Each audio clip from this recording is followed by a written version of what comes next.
Let's cross to the Sydney CBD now and catch up with Dr David Adler, who's the president of the Australian Jewish Association. Firstly, David, you must be so concerned about the situation there. We haven't seen it this bad for almost a decade, since about 2014.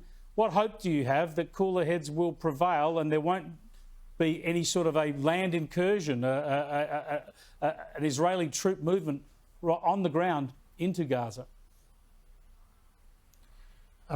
Chris, good afternoon.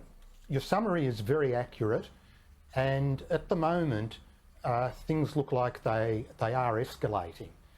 One of the factors which hasn't had enough focus is that there was to be an election in the Palestinian Authority.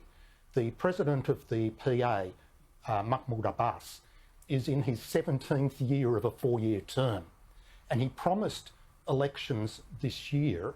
They were cancelled. They were cancelled because all the polling showed that had an election proceeded, Hamas and Palestinian Islamic Jihad would be victors.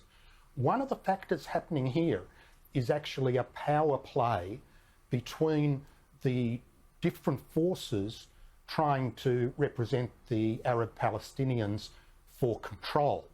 And how do they exert control? They exert control by trying to be the primary violence dominator. So at the moment, it's not looking good. We've also had a period where we've had a US president who was firmly on the side of Israel's right to exist. Now we've got a president who's equivocating, so they're testing out the new president. What about the Australian result, the Australian response here, David? This false equivalence, I've shown the example from Jodie McKay and from the ABC. They're always portraying Israel as the aggressor, even though it is Israel responding to rocket attacks.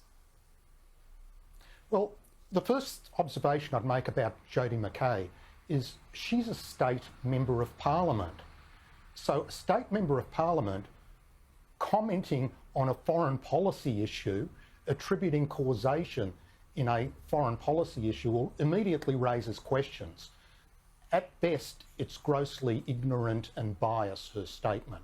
There are no Israeli attacks on innocent civilians and places of worship, as she alleges. What happens in reality is that Hamas and Palestinian Islamic Jihad intentionally station rockets and other infrastructure in residential areas. And Hamas even have a headquarters in the basement of a hospital. They're using their own civilians as human shields. And as you've said, Israel goes to great lengths to try to minimise civilian casualties. But in targeting the terrorists and their infrastructure, occasionally there is going to be, unfortunately and regrettably, civilians injured and sometimes killed. Well, it's tragic and it's complex, yet we have an Australian reporter sent there by our public broadcaster, and he portrays it as Hamas responding to Israeli aggression. I mean, that's the opposite to what's occurred here. It is indeed a moral inversion, a complete moral inversion. Australia actually still gives something in the order of $35 million of aid in the budget called the Palestinian Territories. Now, one of the observations I'd ask your viewers to make is they've obviously got money and tens of millions of dollars to fire approximately 1,500 rockets into Israel, but they'll come hand out asking us for money for example, coronavirus vaccines. Yeah, indeed, so indeed. And we have that debate. I better move on. Thanks for joining us, David. A shocking situation. Thank you, Chris. David Adler there from the Australian Jewish Association. Shocking situation. Got to pick our way through it. But you've got to start with the facts. You can't invent your own facts.